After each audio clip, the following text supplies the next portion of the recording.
من الشيطان الرجيم. بسم الله الرحمن الرحيم. الله لا إله إلا هو الحي القيوم لا تأخذه سنة ولا نوم له ما في السماوات وما في الأرض من ذا الذي يشفع عنده إلا بإذنه يعلم ما بين أيديهم وما خلفهم ولا يحيطون بشيء من علمه إلا بما شاء وسع كرسيه السماوات والأرض ولا يؤوده حفظهما وهو العلي العظيم.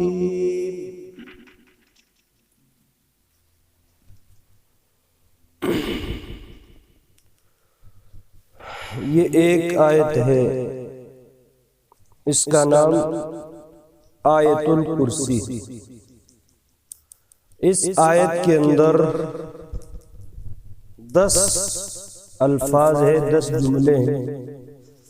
10 جملوں کے اندر اللہ کی ذات اور صفات، اللہ کی توحید کا عجیب اور غریب انداز سے بیان ہے. اللہ کی قدرت کاملہ اور اللہ کی صفات کو ایک مکمل اور تفصیل کے ساتھ بیان کیا گیا ہے. یہ آیت آیت الکرسی کہلاتی ہے اور احادیث کے اندر اس کے بڑے فضائل آئے ہیں. ایک حدیث میں ہے، اللہ کے نبی صلی اللہ علیہ وسلم نے اس کو افضل آیات بتایا کہ یہ تمام آیتوں میں سب سے افضل آیت ہے. صحابہ نے سوال کیا، پوچھا تو اللہ کے نبی نے اسی آیت کو سب سے افضل بتایا. اور ایک حدیث میں ہے کہ سورہ بقرہ کے اندر ایک آیت ہے اور وہ آیت تمام آیتوں کی سردار ہے، اور جس گھر میں بھی وہ پڑھی جائے تو اس سے شیطان نکل جاتا ہے. ایک حدیث میں ہے کہ جو آدمی سوتے وقت اس آیت کو پڑھے صبح تک شیطان سے حفاظت رہتی ہے. اور ایک حدیث میں ہے کہ جو شخص ہر فرض نماز کے بعد اس آیت کو پڑھے تو جنت میں جانے کے لیے صرف اس کی موت روکے ہوئے، جب بھی اس کی موت آئے گی تو جنت کے آثار اور اس کی نعمتوں سے وہ لطف اندوز کیا جائے گا. تو بے شمار فضائل کی حامل ہے یہ آیت، کیونکہ اللہ کی قدرت اور اللہ کی صفات کو اس آیت کے اندر بیان کیا گیا. پہلے جملے کے اندر اللہ کی ذات کو بیان کیا ہے، اللہ لا الہ الا ہو، کہ وہ ذات تمام کمالات کی جامع ہے، تمام نقائص سے پاک ہے. تو ایسی ذات ہی صرف بندگی اور عبادت کے لائق ہے. دوسرا اس کا جملہ ہے الحی القیوم، کہ وہ زندہ ہے اور زندہ رہے گا اور ہمیشہ سے زندہ رہا ہے. موت سے بالا تر ہے، موت سے پاک ہے، اس کو موت نہیں آئے گی. جب کچھ بھی نہیں تھا اس وقت وہ ذات تھی، اور ایک دن جب کچھ بھی نہ رہے گا وہ ذات باقی رہے گی. الحی القیوم، قیوم کے معنی آتے ہیں خود باقی رہ کر دوسروں کو باقی رکھتا ہو اور سنبھالتا ہو. قیوم اللہ کی خاص صفت ہے، دوسرا اس میں شریک نہیں ہو سکتا۔ کیوں کہ جو خود اپنے وجود اور بقا میں دوسرے کا محتاج ہو وہ دوسروں کو نہیں سنبھال سکتا، تو اس لیے کسی کو قیوم کہنا یہ درست نہیں ہوگا۔ کسی کا ہم نام رکھ لیں عبد القیوم تو اس کو عبد القیوم ہی کے ساتھ پکارا جائے گا۔ عبد کو ہٹا کر صرف قیوم اگر کسی آدمی کو ہم کہیں گے تو گناہ ہوگا۔ تو اس لیے جس کا نام عبد القیوم ہے تو عبد القیوم کے ساتھ پکارا جائے، کیونکہ قیوم تو اللہ کی خاص صفت ہے، اس لیے بندے کو قیوم کہنا ہی چاہیے۔ الحی القیوم بہت سارے بزرگوں نے اس کو اسم اعظم بتایا ہے کہ الحی القیوم یہ اسم اعظم میں سے ہے، اس لیے اس کا ورد رکھنا چاہیے۔ حضرت علی رضی اللہ عنہ فرماتے ہیں بدر کے دن حضور پاک صلی اللہ علیہ وسلم کو میں دیکھنا چاہا کہ حضور کیا کر رہے ہیں، تو میں نے دیکھا تو آپ سجدے میں ہیں، اور سجدے کے اندر آپ بار بار یہ کہہ رہے ہیں یا حی یا قیوم یا حی یا قیوم۔ تو اتنا جامع ہے یہ کلمہ الحی القیوم، تو آدمی کو اس کا ورد رکھنا چاہیے۔ آگے والا تیسرا جملہ ہے لا تأخذہ سنۃ ولا نوم، اونگ اور نیند اللہ کو چھو نہیں سکتی، کیونکہ نیند کا لینا اور آرام کرنا یہ تکان کو دور کرنے کے لیے ہے، اور اللہ تعالیٰ تکان سے بھی پاک ہے۔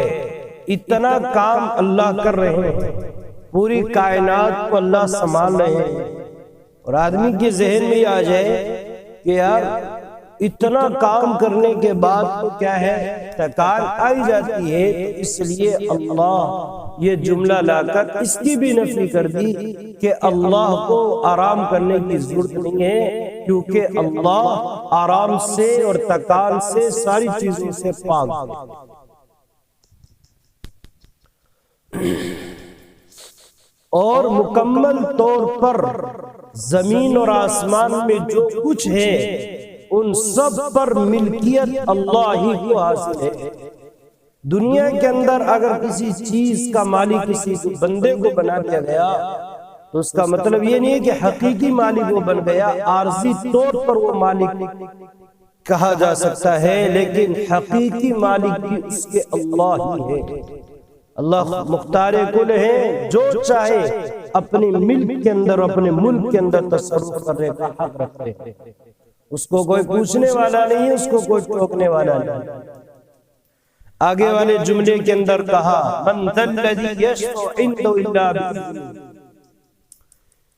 کہ کئی باتیں اس کے اندر آئے گی کہ جب وہ یعنی اللہ کی ذات بالا تر ہے اور اپنے صفات کے اندر اور اپنی قدرت کے اندر اکیلا ہے، تو اب اسی کا حکم چلے گا، وہی حاکم ہے، وہ جس چیز کا بھی حکم کریں گے تو اس پر چون چرا کی کسی کو گنجائش نہیں ہے، بلکہ بغیر چون چرا کے اس کے حکم کو مانا جائے۔ اب یہاں پر یہ بات ہو سکتی ہے، ہاں سفارش تو کوئی کر سکتا ہو، تو اس کی بھی نفی کر دی کہ نہیں، سفارش تک کا بھی حق نہیں ہے کسی کو اللہ کی اجازت کے بغیر کوئی کسی کی سفارش۔ ہاں کل قیامت کے دن اللہ اپنے مخصوص بندوں کو اس کی اجازت دیں گے، وہ سفارش کریں گے، اس کے اجازت کے بغیر کوئی کسی کی سفارش کرنے کا بھی حق نہیں رکھتا ہے۔ اور آگے والے جملے میں یہ بتایا کہ مخلوق کی ساری چیزوں سے واقف ہے، سامنے جو چیزیں ہیں چھپی ہوئی ہیں، دو مفہوم اس کے، بین ایدیہما خلفہم کے، یا تو پیدائش سے پہلے کی اور پیدائش کے بعد کے سارے حالات کو جانتا ہے، یا اس کے سامنے جو حالات ہے اس کو بھی جانتا ہے، اور اس سے پوشیدہ ہے اس کو بھی جانتا ہے، اور اس کے احاطے کا کوئی، اس کے علم کا کوئی مقابلہ نہیں کر سکتا۔ بس اتنی ہی بات جانتا ہے بندہ جتنا اللہ نے اس کو علم دیا ہے، بس جتنے اللہ نے کسی چیز کا علم دیا ہے اتنی ہی جانتا ہے، اور سارا علم اللہ کے پاس ہے۔ اللہ کے علم کا کوئی بھی ایسی ذات کوئی ایسی نہیں ہے جو مقابلہ کر سکتا۔ آگے والے جملے میں بتایا کہ اس کی کرسی آسمان اور زمین کو بھی احاطے میں ہے۔ دیکھو اللہ کا عرش، اللہ کی کرسی، یہ بھی اللہ کی صفات میں سے ہے اور قدرت کی نشانیوں میں سے ہے۔ اب اس کی حیت کیا ہے، اس کی کیفیت کیا ہے، اس کے پیچھے بھی نہ پڑنا چاہیے، اور اللہ تعالیٰ کو مکان سے بھی، بیٹھنے سے بھی، اٹھنے سے بھی سب سے پاک ہے۔ اب آدمی کہے کہ کرسی ہے تو اللہ بیٹھتے ہو، تو یہ بات نہیں کہی جا سکتی، کیونکہ اللہ تعالیٰ بیٹھنے سے بھی پاک، اٹھنے سے بھی پاک، لیٹنے سے بھی پاک، ہر چیز سے پاک ہے۔ تو صرف علم رکھا جائے گا اتنا ہی کہ ہاں اللہ کی عظیم کرسی ہے، اللہ کا عرش ہے، لیکن اللہ ہی جانتا ہے کیا اس کا حساب ہے۔ لیکن یہاں پر اتنا ہی کہا گیا کہ آسمان اور زمین کو بھی احاطے میں ہے۔ تو حضرت ابو ذر نے پوچھا حضور صلی اللہ علیہ وسلم سے کہ اللہ کے نبی، یہ اللہ کی کرسی کیا ہے، کرسی کیا اور کیسی ہے؟ تو آپ نے فرمایا زمین اور آسمان اس کرسی کے مقابلے میں ایسے ہے جیسے ایک بڑا میدان ہو، اور اس بڑے میدان کے اندر انگوٹھی کا ایک حلقہ اور کڑا اس میدان کے اندر پڑا ہوا ہو، تو ساتوں زمین اور ساتوں آسمان جیسا کہ ایسے پڑے ہوئے، اور کرسی نے اس کو جو ہے چاروں طرف سے گھیر رکھا۔ اتنی بڑی کرسی اللہ کا عرش ہے، اور اللہ زمین اور آسمان پوری کائنات کی حفاظت کر رہے ہیں، نگرانی کر رہے ہیں، اور یہ اللہ کے اوپر بھاری نہیں ہے، بہت آسان ہے۔ اور جب وہ اتنی بڑی صفات اور قدرت کا مالک ہے تو وہی سب سے عظمت والا ہوگا، وہی سب سے بڑا ہوگا۔ تو 10ویں جملے کے اندر یہ کہا وہی سب سے زیادہ والا تر اور عظمت والا ہے، اس کا کوئی مقابلہ نہیں کر سکتا۔ اللہ اس کے سوا کوئی معبود نہیں، زندہ ہے، سب کا تھامنے والا ہے، نہیں پکڑ سکتی اس کو اونگ اور نہ نیند، اسی کا ہے جو کچھ آسمانوں اور زمین میں ہے۔ ایسا کون ہے جو سفارش کرے اس کے پاس مگر اجازت سے، جانتا ہے کچھ خلقت کے روبرو ہے اور جو کچھ ان کے پیچھے، یعنی مخلوق کے جو سامنے ہے اس کو بھی جانتا ہے اور جو پیچھے ہے اس کو بھی جانتا ہے، اور وہ سب احاطہ نہیں کر سکتے کسی چیز کا اس کی معلومات میں سے مگر جتنا کہ وہی چاہے۔ جتنا علم اللہ نے دیا اتنا ہی انسان جانے، اس سے زیادہ وسیع گنجائش ہے اس کی کرسی میں تمام آسمانوں اور زمین، تمام آسمان اور زمین کو ملا کر اگر اس کی کرسی میں رکھ دیا جائے نا تو اس کی کرسی کے اندر آرام سے آ جائے گی، اور گرا نہیں ہے، یعنی بھاری نہیں ہے اس کو تھامنا ان کا، اس نظام کو، اور وہی ہے سب سے برتر عظمت والا۔